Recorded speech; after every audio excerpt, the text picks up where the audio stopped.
As David had aptly put, the winter averages, and Les highlighted on why you wouldn't use the metering system during the summertime is because of irrigation. It doesn't go down the sewer anyway.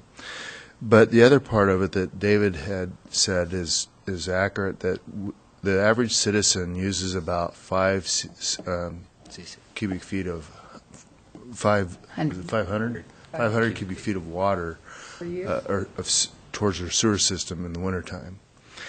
And of that, we would be monitoring that 5 units if we were to do a billing type system.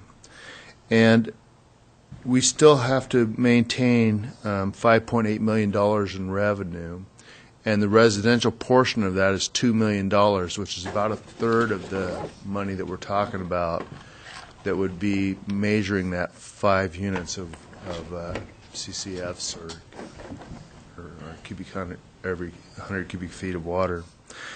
So then you're trying to manage, okay, so out of that 500 cubic feet, how do you start divvying that up towards the rate study? And I think our consultants determined that it was the cost of trying to measure that 5 units and distribute that over the residential unit for that third of revenue that we're trying to get would be more costly than the benefit of trying to measure it. So I think that's why we ruled it out, and then Les has also pointed out some other good reasons why we don't measure in the water in the wintertime to begin with. So that's one of the things what we do is when they quit, it depends on when they quit. It depends on the snowfly and when they quit. But what happens to our billing system is we measure that last couple of months, and they do what we call winter averaging. Sometimes, if the snow falls early, the winter averaging cuts short. If it's a hot September or hot October, the winter averaging can be actually higher than towards the winter rates. And when we do read the meters in February or March, whenever the snow quits flying, we either see this huge windfall of money that we have to refund back as a credit towards the utility billing. And so we get a lot of questions about, why did my sewer bill go down? It's because of that. So I think the cost of trying to do that would far outweigh the benefit of trying to measure somebody that has 4 people in their household versus 2. So from that perspective, I think we've looked at that aspect of it and kind of ruled it out fairly quickly. So, and Les is right. There are communities that do that, but the demographics and the climatology and all the things that factor into that are a little bit different for Moscow. Thank you, Don. Oops, I have a Don question. Oh, a Don question? I have a Don okay. question. Sue? It may be a Les question, maybe a Don question.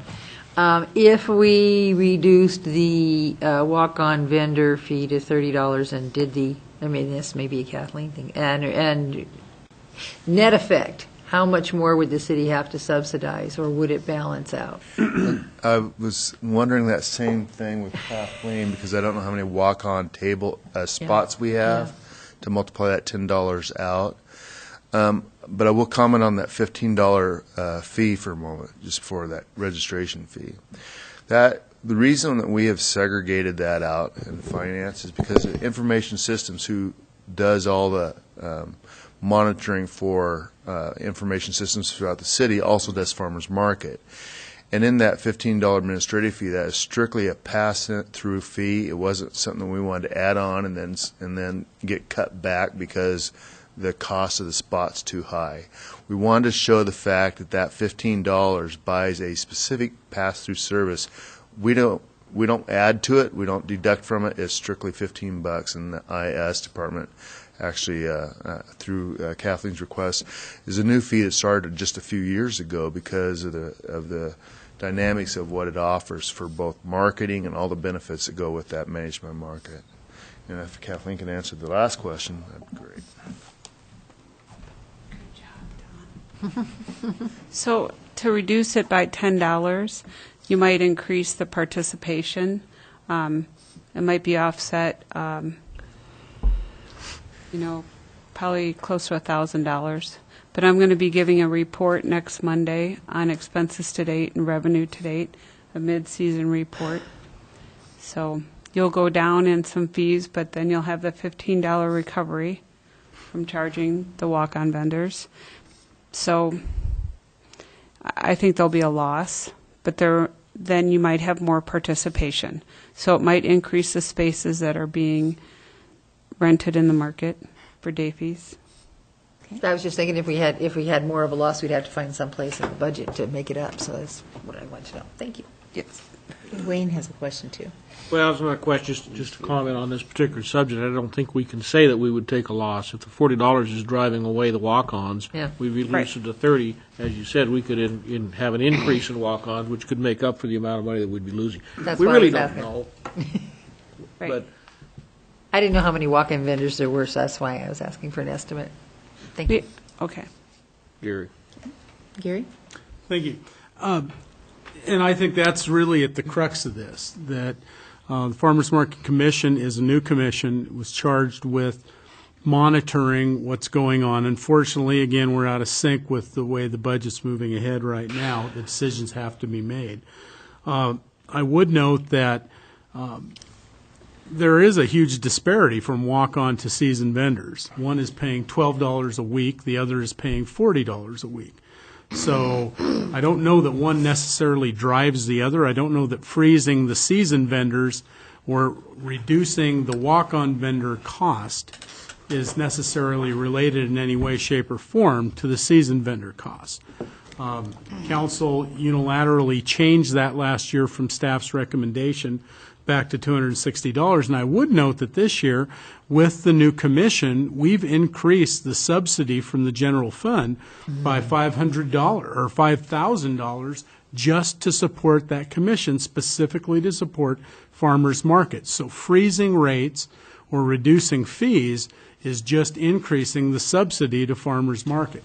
So just some additional facts that the council might want to look at as they're deliberating over whether or not to freeze those fees rather than take staff's recommendation.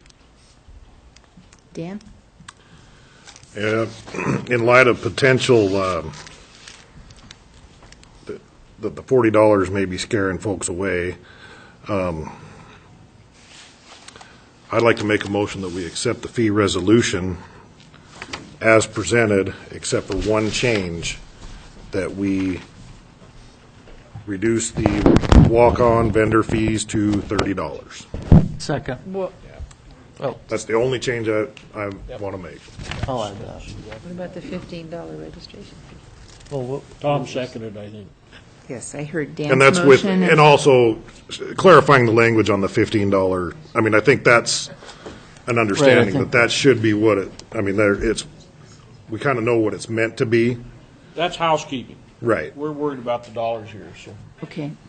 So, all right, so the motion is to reduce the amount of the The walk-on. walk-on fee from $40 to $30, and to clean up the language so that it's clear about the The includes $15. $5 administrative fee, the language pertaining to the one-time registration for all vendors. Is that Correct. Is that correct, And Tom? everything Is that else what you is- understand as well? that's what I, I just had the Sue? question, did you want that $15 to apply to the child vendors? Because I'm not. We, No, we can delete the child vendors. Let those kids So- play. did you say child? Child. Child. so this I is. mean- you're Number asking- six. Number six. This is a friendly amendment? This or is you're a- just I'm asking- well, I'm to just change this asking- Motion. Yeah, I can modify your my motion. So my friendly amendment would be to not have a $15 registration fee for the child vendor in B6. His motion did not include the $15 item. Well, that's what I was did asking. after I said that, Okay, what's the motion? Let Dan modify it. So you want Yeah, to, start just over. want to start over and I'll start rephrase over that? again and here. we'll- Withdraw your yeah, second. Go ahead. I'll just let him. I would like to make a motion that we accept the fee resolution as presented with a modification that the walk-ons are $30 and that the $15 fee be clarified, as we've discussed. And I think there's also that $5 No, it's 15. Okay, just the $15 one, and then we don't charge that $15 for the kids' booze. Okay? I'm good with that. Okay, it's good. Okay with the seconder. All right. Any other discussion? Walter? Is Kathleen good with it? Is it clear to you? Well, thank you for asking. Yes, If you don't understand it, I sure don't. I got it. Okay. Then I'm good. Well, Okay. are Tim? we still in discussion? Yes. This motion does not include lowering the space fee to $260. No, No, it does not. That's the way I understand it. Is that the way you understand it? I heard it. Yep. Okay, okay. Okay. Other discussion? Tom? Well, I wanted to bring it up during the public hearing, but I did hear from one previous walk-on vendor who's not doing that because, you know, if they're making $85 in a week, you know, spending $40 on the fee itself started to become a wash and started to feel like, you know, not really a need. Since that person only said that to me, I wanted to share it with the others. So I think that we will have an effective opportunity to have more people potentially come on. I think we've probably surpassed the point with the $40 fee. I just wanted to make the comment that the walk-on vendors are especially welcome to have more of them at the beginning of the season when there's no tomatoes to sell, and at the end of the season when they're all froze out. So the more vendors that we can have walk on at the beginning of the season, it's great. So I'm in favor of the motion. Okay. Other discussion? Okay. Everybody clear on what this motion is? It's to reduce the walk-on fee from $40 to $30, the clarification about not having a $15 fee for the children, But everybody else. and the just cleaning up of the language in this thing, right? That was in your revised motion as Yes. well? Yeah, okay. We'll start the roll call vote with you, Dan. aye. Aye. Aye. Aye. Aye. Okay, that motion carries. Thank you. And the fee resolution is thereby approved, and so that's resolution number 2013-12, with those as amended, I should say. So I'll just read it quickly. It's a resolution of the City of Moscow Municipal Corporation of Idaho adopting the schedule of revised fees for services provided and regularly charged as provided by city code and providing for the effective date of all fees.